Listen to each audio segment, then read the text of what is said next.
Welcome to the Busted Knees and Pretty Trees podcast. Make sure you tell someone you're listening to this podcast just in case you get lost in our mesmerizing voices and can't find your way out. The more you tell, the merrier. Our back catalog of outdoor adventure tales, gear talk, and great conversations with folks who protect and champion the wild places we love so much is growing quickly. Send everyone over to bustedpretty.com or at bustedpretty on Blue Sky for orientation. Yeah. We would certainly appreciate that. I am Travis White, and thanks for joining us. We truly appreciate that, too. Today, we are going to get into the essentials of wilderness survival. This episode was prompted by the tragic event that befell us on last week's survival trivia episode.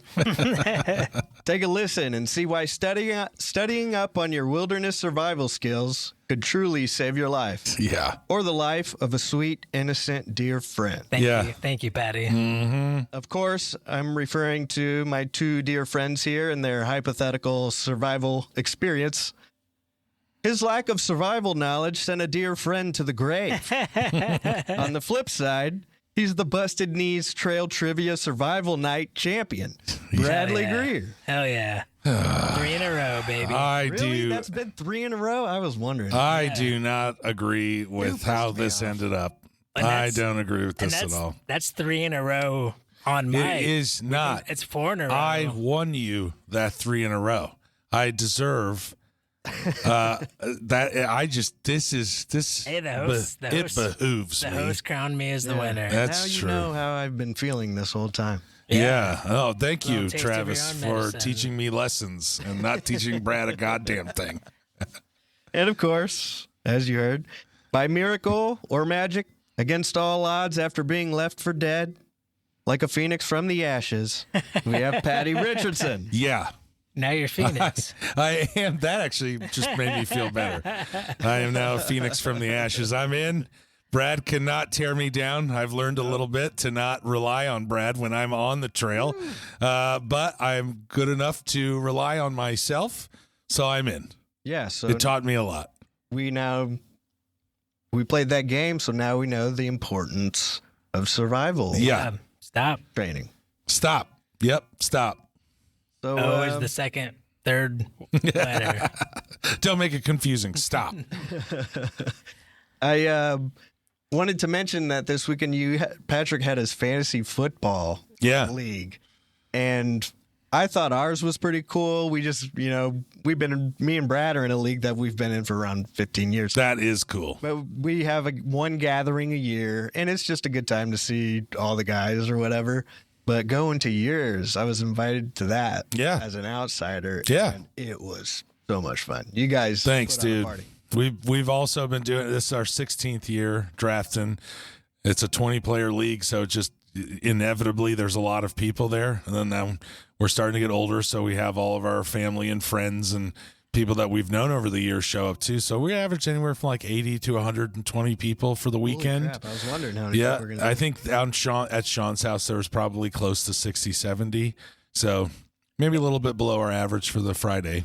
You probably can't get a hotel in Fort Wayne that weekend. No, but you sure shit can't get parking in our neighborhoods that weekend. That's for No sure. kidding. I bet. think I walked Yeah. at least a block. But it's fun, man. It's fun. It's a very, very good time I get to see all my aunts, all my uncles, all the friends that I've had since high school come.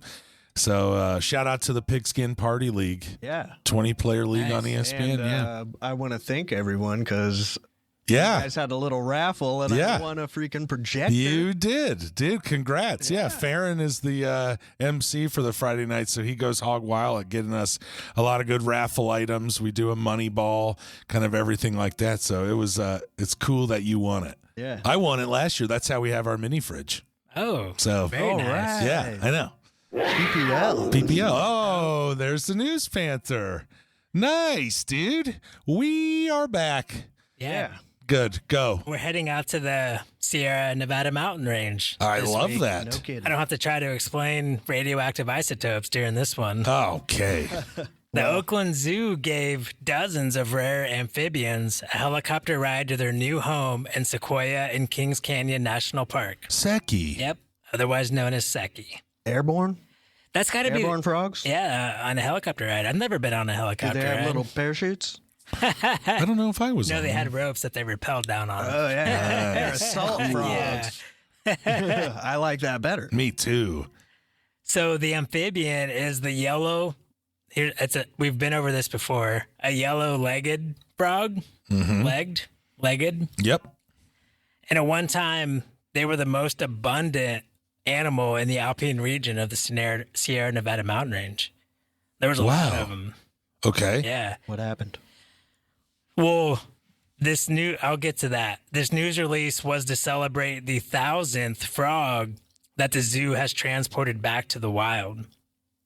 So what they do is they go and, I don't want to say capture because they used a very distinct word. Oh, collected. They would collect like tadpoles when they hatch, take them back to the zoo, and it takes like 2 years for them to turn into like a full-on mature 2 to 3 years frog that can reproduce. Then they take them back. Okay. So what was happening is it's been happening quite a few decades. The frog's now endangered after a deadly disease known as chytridiomycosis. Duh. Chytridiomycosis. Okay. Mycosis. You notice the notes are not up on the screen. Yeah. This Oh. is hard to, this Kytree. It's always only when he has hard Commodus? words to say. Yeah. I do have pictures of the frogs. So they were going to Seki, taking them as tadpoles to the zoo, raising them until they could get to the age of reproduction, whether that's 2 or 3 years, Yeah. and then taking them back to Seki Yeah. and re-releasing them. Because like in the wild, they're getting this chytridiomycosis disease, which comes from a fungus. And only the tadpoles get it? No, they get it. I think the tadpoles might actually be a little less susceptible to getting it, but it's when they're like actual like full-fledged frogs. Okay. The Oakland Zoo says that this has contributed to the greatest loss of biodiversity ever. The fungus?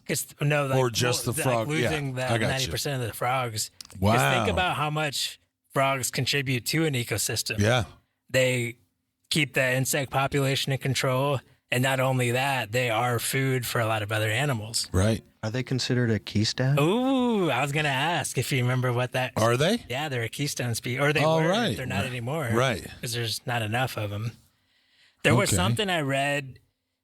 I don't have this written down, but it was like previously, like in the 80s or 70s, it may have been before that, there was like 160 something distinct populations in certain pockets of the mountain ranges because they have to be near water, you know? Uh-huh. And now it's down to like the teens or something. Like they have really been just decimated. So the fungus attacks, the reason I think the frogs are more susceptible is it attacks their permeable skin and it makes it difficult for them to breathe and regulate salt and water intake. Then it leads to lethargy and loss of appetite. Then they eventually just die. So it's torture too. pretty much, yeah. What's the reasoning for the influx of fungus? There are some questions that I even had after reading this that I couldn't find the answer to. Will the fungus get spread? Like they're still not exactly sure even about the transmission of it, other than when spores are released into the water. But as far as like frog to frog transmission, they think like one reason it gets spread, because this is a worldwide issue. They say it's affected over 30% of the worldwide amphibian population. Oh, shit. Like Holy has killed. shit. It's a pretty big deal. So it's Wow. like shipping, same thing as kind of always. The shipping lanes transmit the fungus. Yeah. And then like the pet trade, like having a pet bullfrog and meat and those end up getting out into the wild and everything. Wow. Take over. Yeah. Another reason they think that the disease is spreading is because there's a rise in global temperatures, and the temperatures are like pushing it into that sweet zone for fungus to grow, which is 63 to 77 degrees Fahrenheit or 17 to 25 Celsius. and then it dies above, and this is from last week, 30 degrees Celsius, which is where Travis said hypothermia kicks in, which is 86 degrees Fahrenheit. Oh, Lord. Yeah. I think last week I guessed at 90. So I was close. 86 degrees? Yeah. That's when your body temp, core temp. Interesting. It is a waterborne pathogen that disperses zoospores into the environment. Like one reason that they still don't really know exactly how the fungus travels from host to host is because in the water, the spores only travel like 0.8 of an inch in 24 hours. So it's just kind of staying stagnant, not really like. Is this water flowing, or is it just like ponds? It's a mixture of both. Like some of it is ponds. There are other reasons why. Could those just flow down a river? Yeah, somewhere, probably. You know? But then Probably. they don't know exactly like if a frog has to like intercept it wherever the frog's swimming or in the water. If they have to like come in exact contact, that's some of the things they don't know for sure. But like there are other things affecting the frogs, like they introduced trout to their river systems for recreational fishing purposes. So that's like they're eating the tadpoles and just like killing the frogs. But I mean, this disease I think is far worse than any of the other. Sounds like it. Yeah. In the Seki region, does it say like 30% is a massive number. Yeah, worldwide. Worldwide. But in the Seki region, since that's where we're at, does it say, does it give an example of another animal species that's been kind of introduced? Heard of this? Hurt by this? No, they didn't give specifics. Because you said reptiles worldwide. Yeah. So or amphibians. Amphibians worldwide. Yeah. So is there any other amphibians that are being like Salamanders? that are? Yeah, exactly. Not much that have been hit as hard as this, because I think the yellow-legged frog is in such a specific region of the Alpines or of Sierra Nevada mountain range. Because I think it was like 1,500 feet to like 7,000 feet was their elevation range that they survive in, and it didn't really say like if anything else has been impacted by the loss of that species. And then the reason that this article is because they just did 1K, right? Yeah, 1,000. they just hit 1,000. Is that? I understand. I mean, especially being a podcaster, how many 1,000 is. I get that, but at the same time, like, is that? Are we celebrating like 1,000? Is 1,000 a lot, or is that just a milestone to reach to say, man, 1,000 is a lot? Ultimate goal. I think it's a milestone because it is a lot, because they were working with UC Santa Barbara like the University of UC Santa Barbara, and there are a bunch of names came up as far as like people that are working on this, organizations and groups that are working on this, but they were specifically working with the Oakland Zoo to create an inoculation procedure against the fungus. So that's kind of the thing. They're like getting them out of the danger zone, inoculating them, putting them back in. Okay. Right. I was Yeah. I wondering, get what like, you're saying. Why take them out? Yeah. What are they doing? And they're then even putting like them right back into the danger zone. That's one thing. Like, because they are even like right before they get on the helicopter, they're swabbing them again to test to see if they make sure they're like negative for the fungus. Yeah. But that was one of my things, because these frogs do have a lifespan of anywhere from 10 to 20 years. So that's where I don't know. If it's an inoculation, I'm assuming that's not like getting passed on to their offspring. So they're going to be like, their offspring is going to be susceptible to it. Or if this is a fungus that if they run out of host, it just kind of burns out. Because not everything's, you can get this disease and not die from it. Like not all the frogs die from it either. Or whatever it's going to attach to, because it'll attach to not just frogs, but like other hosts. I wonder what, like, I don't know the exact definition of inoculation. Like, I think of it as like a vaccine. Yeah, it's like a vaccine. But are they doing anything with like DNA? Can they change their DNA to pass it on to? Yeah, they're the zoo, the Oakland Zoo, and I saw like San Diego Zoo does a lot of this too with the same frog, which I think that's like a big zoo, right? San Diego Zoo is pretty well known. So they are biobanking the frog genetics and developing new methods to breed species for future releases and partnerships with like some of these groups. Mountain Lake Research Group was one of them, and the National Park Service themselves are part of this as well. So I think that might be where they're trying to maybe like change it to where they're not even susceptible to like getting affected by this fungus. I don't know, because I think we had sort of a similar situation. Like, is it easier to with the breed, bats, like with the bees and the bats, the white nose fungus, to breed frogs or whatever to be able to fight that, or to find something that'll kill the fungus but they won't be able to, evolve past it or whatever? And yeah, because right now there is no known mitigating factor to like wipe this fungus out in the wild. What a battle. Yeah. And think like the last couple weeks, we've heard about 3 separate ones, that 3 separate like bats, bees, and now frogs. Oh, I are guarantee battling. that we'll run into many more. It's crazy. What's cool too is they are like microchipping the frogs before they put them back into the wild, so they can monitor where they're at and how long they stay alive. That's a cool thing about new technology, is how small the chips Same thing can they be. do to your dog and cat. Yeah. Like microchip them.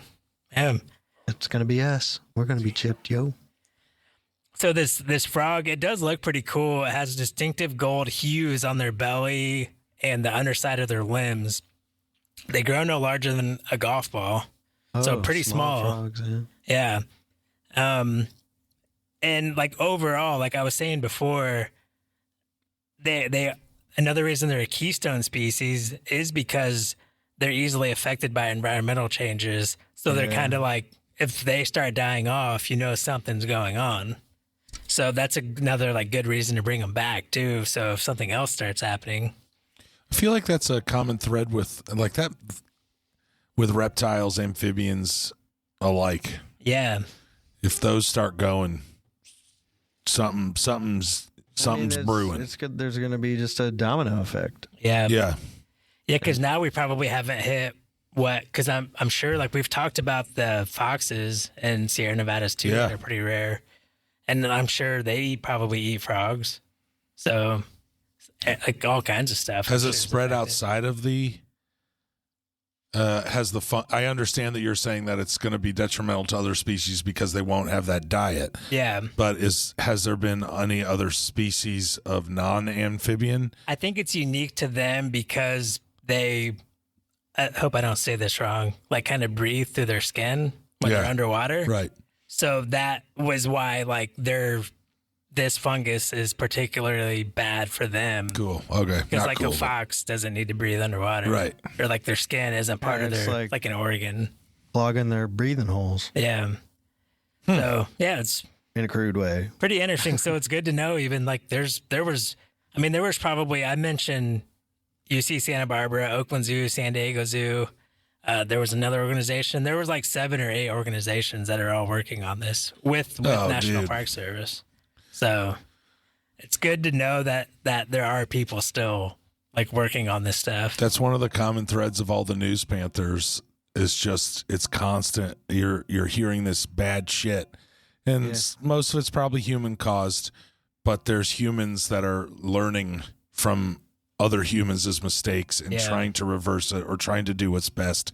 And boy, that feels good. It feels good to know that. Trevor is another one. Yeah, Trevor. Any one of those dudes that are given money, or given time. It's just cool to do. Just that little story opens up so many questions. Yeah. Oh yeah. Because we were talking about who does those frogs feed? Right. And like you said, like mammals, it feeds fish, birds. Yeah, they birds, love them yeah. dang frogs. And Very good. Yeah, and then like it's always that is human intervention, is that it's almost like chemotherapy, like the treatment's worse than the, Yeah. Yeah, and like the cure. Introducing trouts, like I'm sure that was a pretty big blow to their population too. Yeah. We love our trout. Ugh. Oh, dude, we got to end it on my sigh of disgust. Yeah, disgust. Yeah, that's what I think I like when we had Trevor on, because it just felt like there was nothing but positivity there. Yeah. All that. Well, but if we were to talk with somebody that is in the like Brad's giving us or the News Panther or whoever is giving us the overarching doom and gloom, man. Yeah, news. well, because that is the overarching story. But but it's if always- you were to go talk to and specify or to highlight exactly one, like San Diego Zoo, and talk with San Diego Zoo, I would imagine that it would be a bit more uplifting of a conversation than the overarching point. No, I totally see the bright side of it. Yeah. But it's like, I don't know really how they go about doing all this. And I'm sure they're scientists. They're totally dedicated. They love what Yeah. they love their job. For shizzle. But Well, it just seems like such an uphill battle. And I admire them for fighting it. All right. Walter roared long ago, so we need to get this episode started. Yeah. We're here to talk about survival in the wilderness as a backpacker or a day hiker. Just, I don't know if I'd necessarily call it survival. Yeah. Just Yeah, it's more safety. more preparedness. Yes, preparedness. And so I think the first thing I think of when I think of just being prepared on the trail is a first aid kit. And depending on the situation and the person, everybody kind of brings something a little bit different. Brad, I know you bring some different things that might not be included in a basic med kit that you buy. Yeah, after this last couple of trips, really the last kayaking trip, I've really Recalculated? Yeah, I've really recalculated what I bring in my first aid Yeah. kit. Because I think I remember running out of Band-Aids on my last backpacking trip. Yeah. And on the kayaking trip, I literally ran out of damn near everything except for burn cream, maybe. Sheesh. So when I got back from that, while it was still fresh in my mind, like I went to a CVS, my local grocery store, looked at all their first aid stuff to see what was available and what would have been useful. And I did find a couple cool things. Like I found it's waterproof medical tape, but it's like stretchy rubber tape, and it is very sticky, very waterproof. And that shit, I'm gonna take that everywhere. Like I recently cut myself, and that thing was the only way I stopped bleeding was putting gauze and wrapping that around my finger. Get out. And I found these little duct tape rolls on Amazon. It's like half the width of normal duct tape, and there's only 50 feet of wire or 50 feet of tape on the roll. So they're really, really tiny rolls, like maybe a cigar size in diameter, and super handy. When we were on the kayak trip, I was wrapping my fingers with that duct tape, and that was the only thing that would hold. Dude, duct tape. All right. Yeah. And Duct tape's always there. Yeah. And you can use duct tape. There's all kinds of shit that could go wrong that you need duct tape for, other than just cutting yourself. Oh, yeah. Travi, I consider you Mr. Medkit.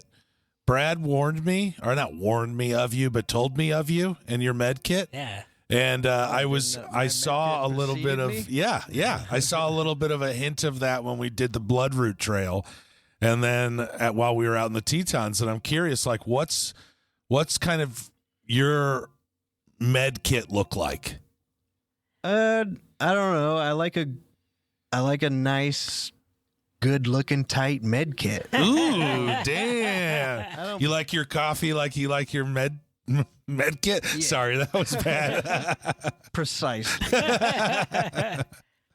But no, I'd like to, like, in terms of preparedness, like in terms of injuries, just ailments, stings, whatever, burns, I like to be prepared for that kind of stuff. I don't know. I've always just kind of taken the med kit thing seriously. Yeah. Because I don't know if that's just an Army thing or something like that, but you always need to be prepared to, accidents happen. Yeah. And people slip, people fall, especially, backpacking. If you're going over rough terrain, you can really hurt yourself out there man. sometimes. And, Lord have mercy, you can. Dude, with the burns, I do find it like that with your extensive med kit and Brad talking about his med kit. Brad said that the only thing he didn't use was his burn stuff. So I'm... Yeah, and I will say, I just told, I've maybe told the story before, but when I was out there and got hit in the ass with bear spray, that sting cream saved my life. Yeah, I'm glad. Yeah, because you felt, or it sounded like you were in pretty serious. It was agony it was real poo poo, and your med kit saved my existence. Ironically, then, if Brad ran out of all his stuff on the other trip, my med kit saved Brad's existence. We're helping each other on trail, y'all. Yeah, because like one thing I had to borrow from Patty was moleskin, and moleskin's one of those things you wouldn't think to put in a. I'd never heard of it until I started backpacking and watching YouTube videos. Yeah, but moleskin's like incredible. It's super super sticky. Yeah, and if you're getting like a blister or a cut or something, it's like a cushion that covers an area and acts like skin. And the tape's super strong. Yeah. Yeah, and I think that kind of covers, you definitely want to cover the basics, like blisters. I mean, you're walking. Yeah. For Christ's sake. Yeah. And yes. And they do make specific blister, like Band-Aid things that are super, those things like glue to your skin. They do. And they're awesome. And you're out in the wilderness and you could rub up against some plants that may not agree with you. You could get stung by some bugs or something. I mean, they're out there. Yeah, the last thing you want is an infection. Stuff like that. Bring stuff make sure you protect yourself from the sun. Yep. And make sure you bring something to soothe yourself just in case you didn't do that. For sure. For sure. You don't want that Chedromycosis fungus to get on you. Yeah. And you're definitely going to want like various bandages and some gauze and stuff like that. But always like extra strength, the hardcore Band-Aids. Yeah. Like you don't want the cheap like Band-Aids that'll fall off. Like the plastic ones? Yeah, you want those like extra strength, waterproof, like ones that aren't stuff. Because if you have a spot that's getting, what do they call it, a hot spot? Yes. It's getting rubbed on or something. So you need something strong that's going to stick to it. So you have to make sure you get like the strong stuff. That's why I buy the premium med kit, because I know the bandages I'm getting, I'm getting gauze, I'm getting wraps, I'm getting. How much of your med kit is recalculated? Well, it kind of depends on the trip. If it's a shorter trip and the environment's, easy to deal with, you shouldn't expect to, and help is, closer. Right. But if you're going on a longer extended trip and you're just out in the middle of nowhere and it's going to take help to, a long time to get to you, you might want to be a little more prepared. Totes. Yeah. Bring more stuff. Like I have splints that I'll bring on longer trips. Oh, yeah. But they're nice, lightweight ones. Yeah, they are pretty lightweight. Cool. Yeah, you can buy lightweight, just about anything, to put in your med kit. And I put things that aren't necessarily first aid, but I'll put like my lighter in my first aid kit. I'll put some waterproof matches and a little strike pad. Yeah. I put that in my med kit. I have a tiny little pair of scissors. Like kind of anything like in a survival situation I would need. It's either in my med kit or in the Ziploc bag that my med kit's in. Word. Yeah. And little heat blankets that come in a little square. Mylar? Are they ones. Mylar? Yeah, they're Mylar blankets. Or if you want to get a nice tan while you're out there, you can whip that thing out like Uncle Polly and Sopranos. Yeah. Is there anything else with the med kit, y'all? I think that's it. Just really think about it. Yeah, just go online and see, the different variety of med kits that are out there, and you can find them at all different price ranges and sizes and things they come with. And and don't just buy it and throw it in your bag. Like actually go, like I think I'm guilty of it. I like to go through it. There's nothing that came with my med kit in my med kit. Now it's just the pouch that I bought, and I replaced everything in it, either because I've used it or I bought it 10 years ago and it's probably expired. Yeah. But think about what's in it. because I Know always where it use more is. shit than I need to. Mm-hmm. Yeah. Know what you got, because a lot of people buy med kits and have no freaking clue. In terms of where it is, my med kit goes in my hood. Same. That's of my pack. Yeah. Top, same here. Easily accessible. highest part, easily accessible. And it is good to know where your friends, like if you all put it in the same kind of spot in Yeah, your pack. that's right. Like where your friends' med kits Yeah. are. That's a good idea. Make sure Yeah. you know where theirs are. Like I try to make sure, we'll get into it probably in a little bit, but like my Garmin Messenger, Mm-hmm. I try to make sure it's visible or you guys know where it is if I have it in my bag. Yep. Well, let's get into little gadgets then. Yeah. The best part. All right. Who wants to go? What gadget you guys want to talk about? Oh, here, I'll start with the first question that everybody asks when you say, I'm going to Yellowstone or Grand Tetons. Okay. Do you bring a gun? Yeah, the big question. I do. Everybody asks. Oh yeah, everyone. Everybody I've got asks that me a that. lot. And inevitably, then there's a 20-minute, conversation following that about why they would take a gun. Yeah. And- why you're wrong for not taking Yeah, one. and my Never go answer, out there with a gun. my answer is no. Without a gun. I do not take a no gun. way. I Most I national parks, you can't take a gun. yeah, I agree. Yeah, that's true. Or it's like a very extensive permitting process to take a gun. See, I wouldn't have even known that. Yeah. I probably would have it's just only- expected you could. Yeah. It's only certain parks you can. Not all of them you can. I have kind of I just don't. It doesn't make sense to me. I've heard many interviews with former game wardens or current game wardens that say people that have guns in a bear attack or some kind of animal attack, that's often more dangerous to them and the people with them than having bear spray, and it's more effective Right. because most people aren't trained enough, aren't like up enough on using their gun. That's right. They end up shooting their friend Yep. or Or shooting themselves. Yep.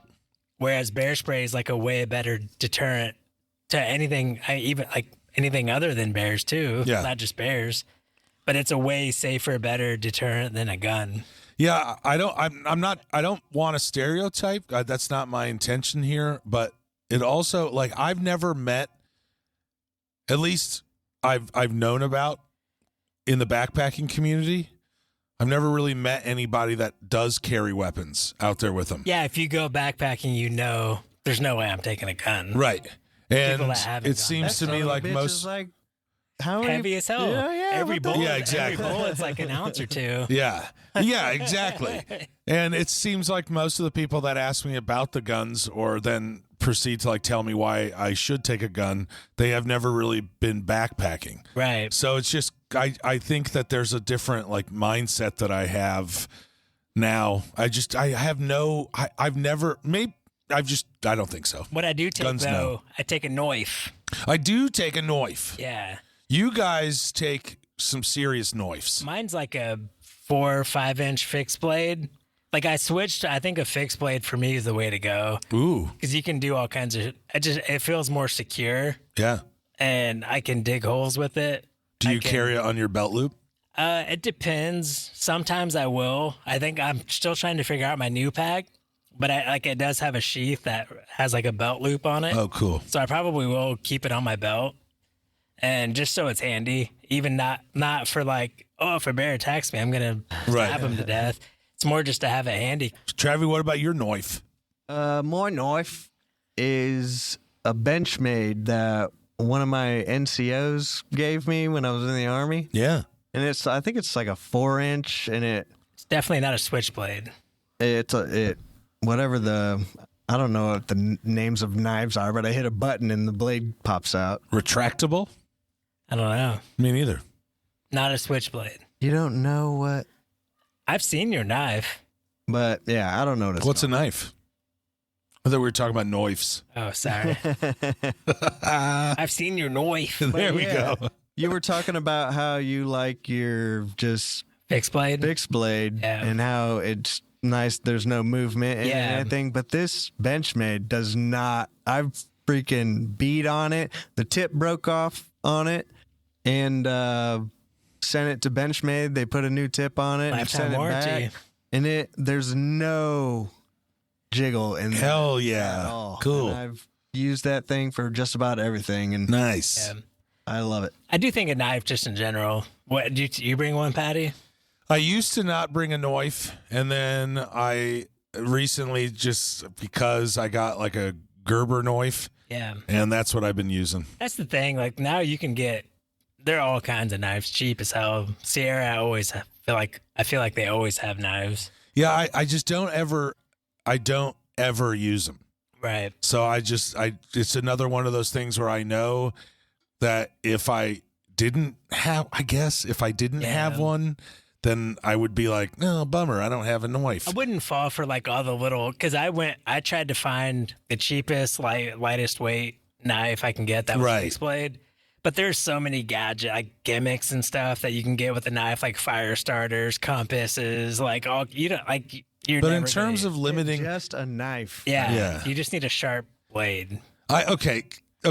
So I'm going to take the approach here for knives, and I'm just going to I'm not trying to say that no one bring a knife, but what I am saying is that we just talked about some of the other things throughout our seasons and episodes about how we cut weight all the time, no matter how many ounces it might be. And you have a fixed blade that you use to open packages with. Well, talk about one of those that that you don't use and dig a cat hole. And dig a cat hole, but now you just bought a shit shovel. So I guess I just don't understand. And if it doesn't work against wild animals, then what is and you're bringing scissors. I can carve Patty Hart's Brad on a tree, on a rock. Yeah, you can, dude. Well, I think ultimately... Don't do that, though, Brad. I would never. Unless the tree was dead, I still wouldn't, though. Ultimately, a knife is like, if you find yourself in the worst situation, like, that thing is gonna... Like a hunting thing?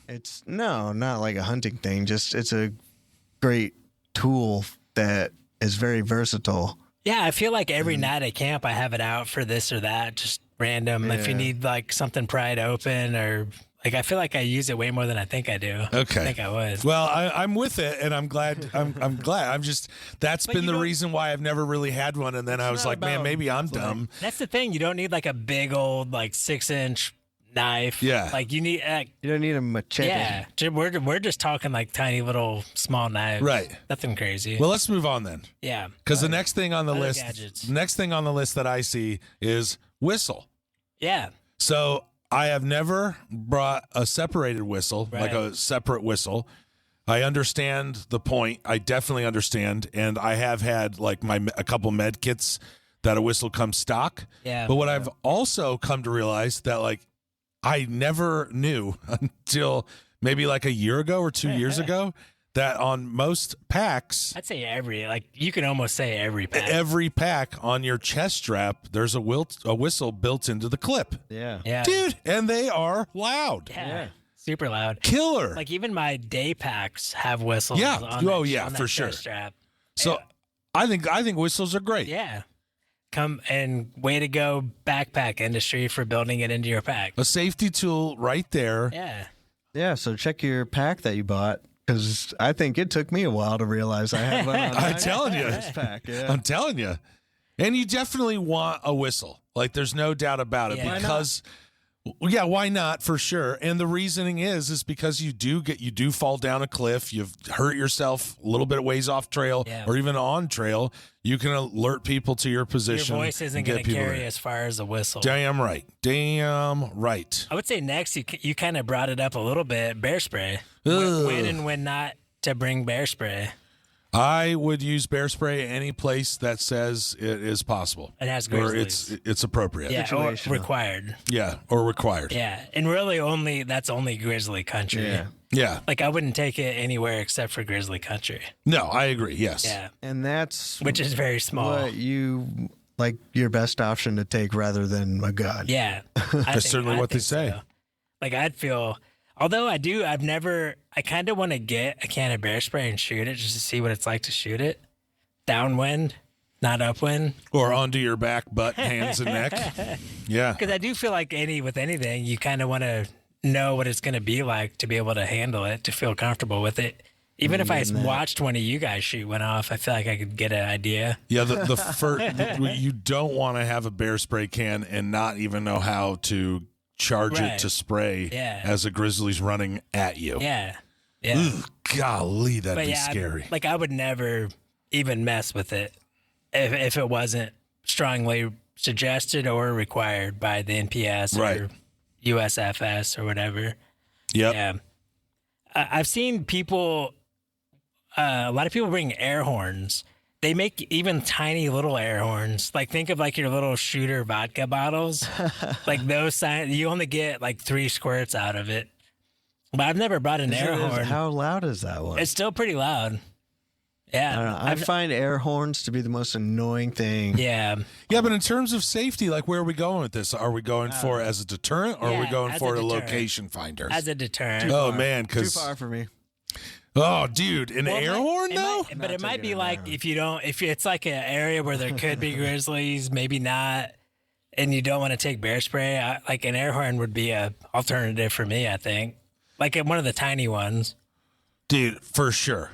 Yeah. I see nothing, especially because like even with a black bear, that is to get big, get loud. Yeah. And it's like, dude, that air horn, me screaming they're and gonna lighting be- off an and they're air gonna horn. Be like, what The fuck? I am out of here. Yeah. Well, you got the whistle. What are you bringing the whistle for? Both.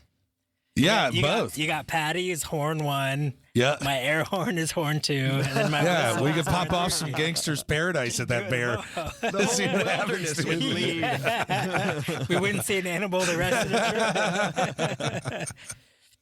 Dude, the next one on the list is my favorite one because I've seen it in action so many times now. But it's the satellite messenger. Yeah, and we've talked your about satellite it. messenger. Yeah. We've talked about it plenty of times before, so we don't need to rehash a ton Yeah. about it. But my lord, Yeah, and if it seems like I think for me it was kind of intimidating when I first got it, but the apps now are so seamless and Yeah. like so easy to use. And once you have your phone set up to it, even if you get new phones, like all of it transfers over in your app. It's so intuitive and easy to use and so worth it. It makes your loved ones at home feel better.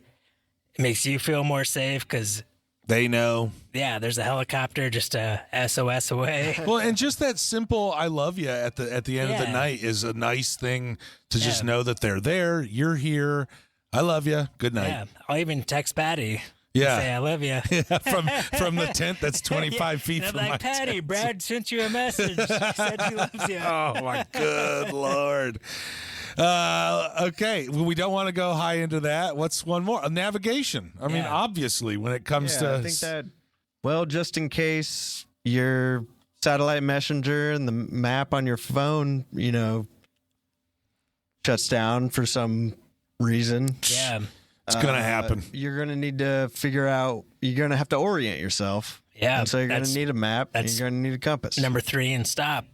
Yep, that's so, right. like Brad, you mentioned earlier, there's what, National Geographic? Yeah, the Maps? National Geographic, like that's like the go-to. They're Topographical yeah, maps? waterproof. They have them for every national park. Oh yeah, and any sports store, anything place Yeah. like that'll have them too. Yeah. And national forest. They have trails. They have water. Like that's a good way to find water. Is they'll have streams and they'll have little like water logos where there's a spring. All kind of like it's a great map. They Yep. are trailheads, like everything. Yep. Yeah, and just like some people are so afraid of maps nowadays. Just kind of take your time, go to where you're going, look at where these things are that you can see, orient yourself on the map before Yeah. you go on the trip, know where your trail is on that map, and just before you go out, and then just in case you get lost or something like that, you're still able to get yourself to resources or Yeah. let somebody know where you are or Yeah, you can at least know, like, I'm on the west side of the park. I know this trail's on the west side of the park. I can just head west, and I know there's a town or whatever. Like, even if you know the general area you're in, Yeah, there was a if good. you have a compass too.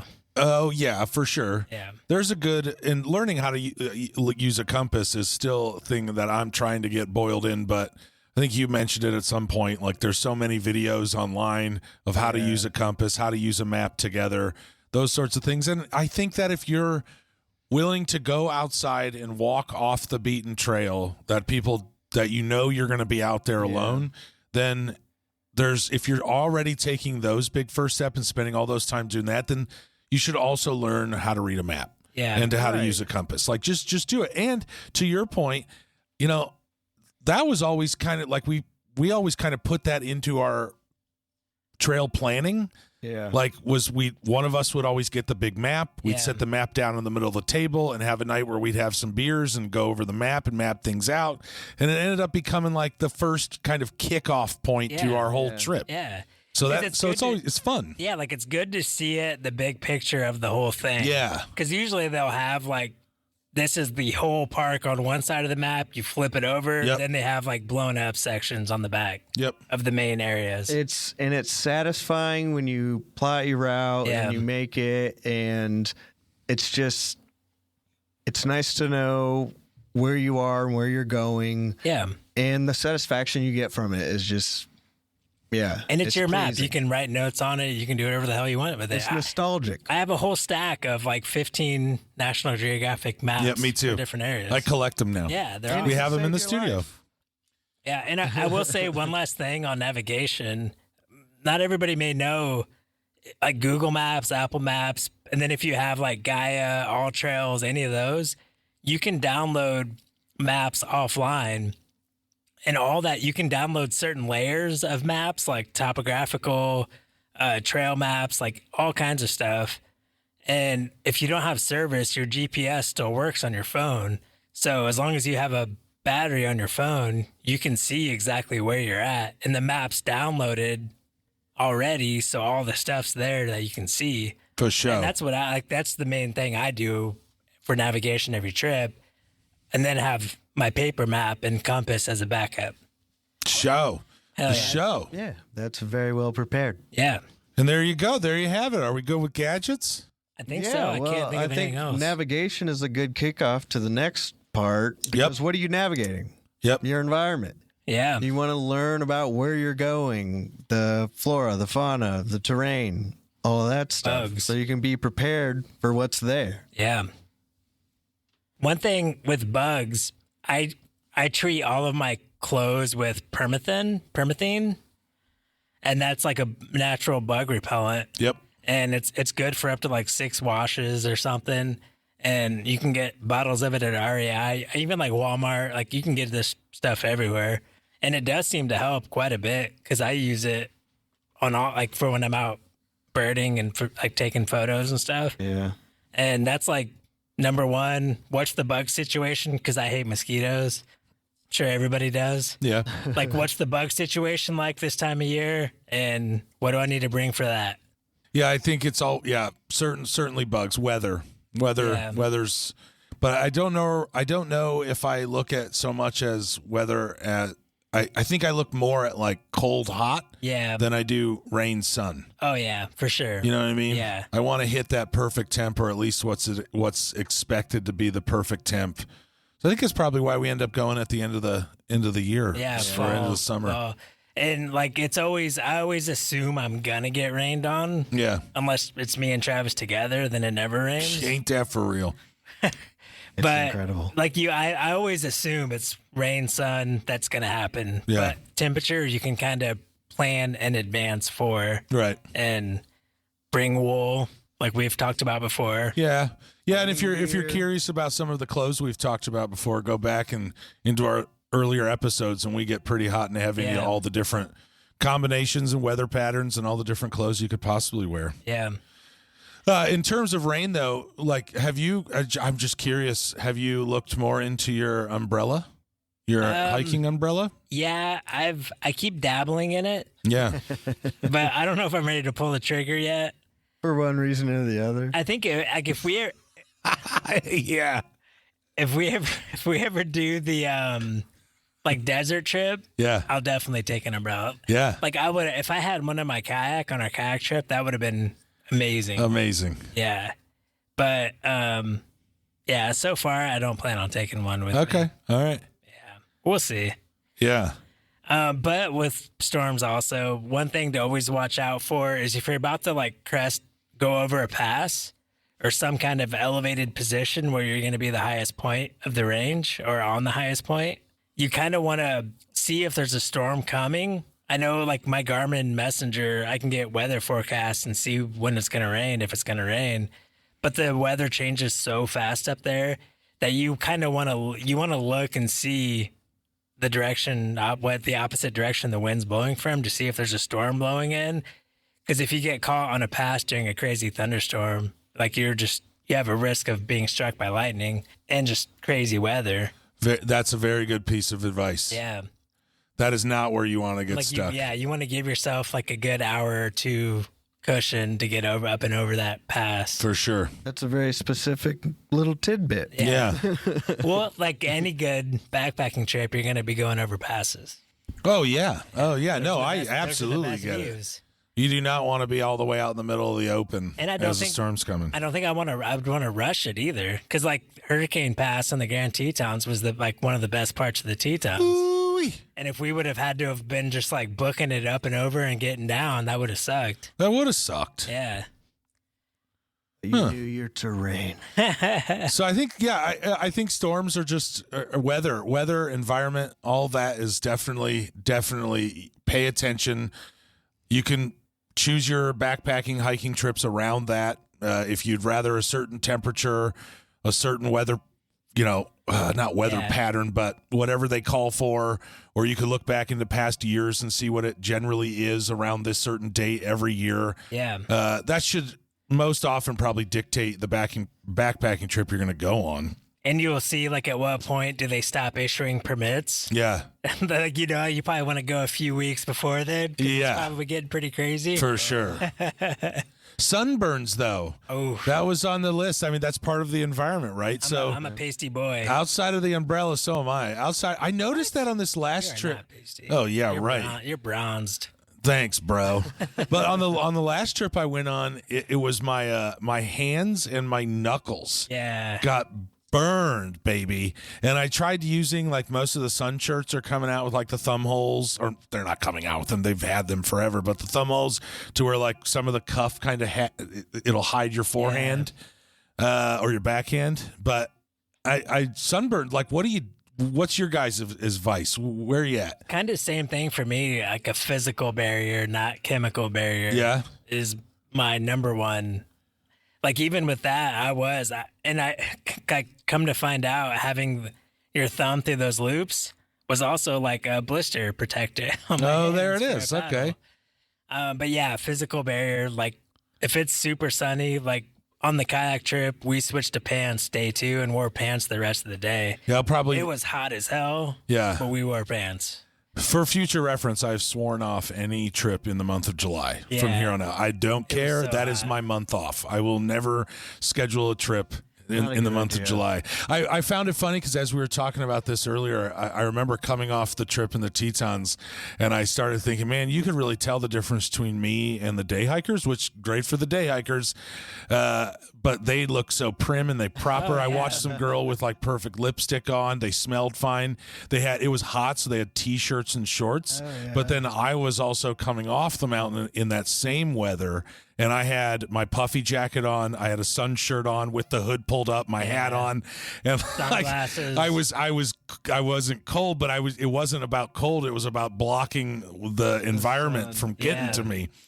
So it was just crazy. Yeah, man. I think it's always, even like, because we've talked about the sun shirts with the hoodies. Yeah. And like, if you have a baseball cap on, you can prop the hood up over the bill of the hat. And that gives you almost like a little awning around your face to block the sun. It's like, it's crazy how well it works. So layers over liquid. Do you agree with that concept? I do like those pants that I have, those joggers. Yeah. That they're so light, I can still cover my legs and everything. Yeah. And but I have to wear a t-shirt. I can't wear a long sleeve shirt. I just don't like it. I see that farmer stand you got going on. I do too. But it is like, because that's like, there's in no world am I going to apply sunscreen every 2 to 3 hours. No. I can't do it when I'm not backpacking, let alone when I'm backpacking. No, I agree.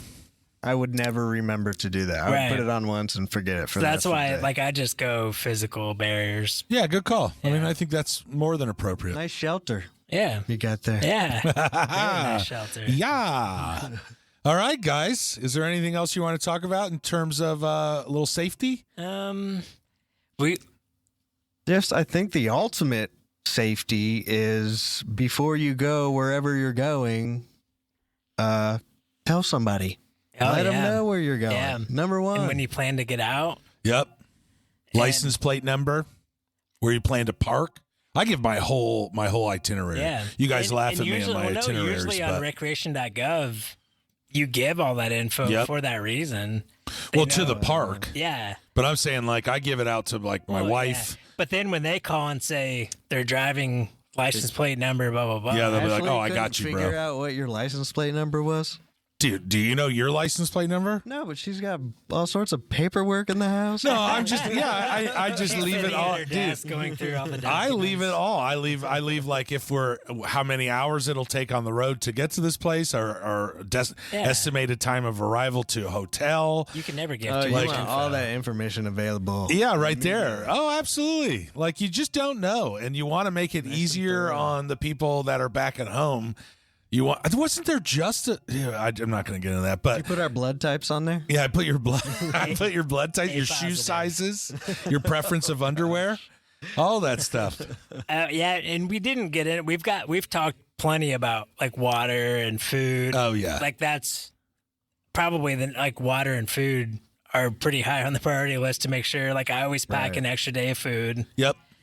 You want to make sure water's covered, and those are obviously like super important. We have episodes dedicated. I to guess we just go over that so much when we were talking about hydration that there's a lot of the safety stuff, clothing, water, food, all that stuff is going to be in earlier episodes. So if you're curious about learning a little bit more about safety on trail and what we do or what we would advise or anything along those lines, go back and check out those episodes. Yeah. We got plenty of them. We're building up a freaking catalog. Yeah.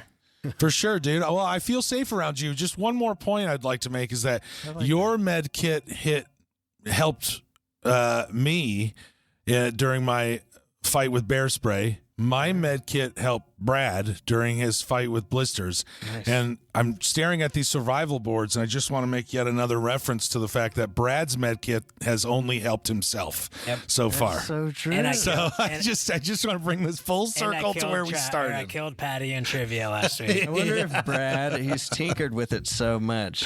He has everything where he wants it. Yeah. He doesn't want anybody to use it. Yeah. No, I'm pretty sure I gave you guys Band-Aids on the Teton trip. I'm pretty sure I did. I don't remember. And I think, oh, never mind. I'm not going to get into that. I don't remember. But, dude, that was a good episode.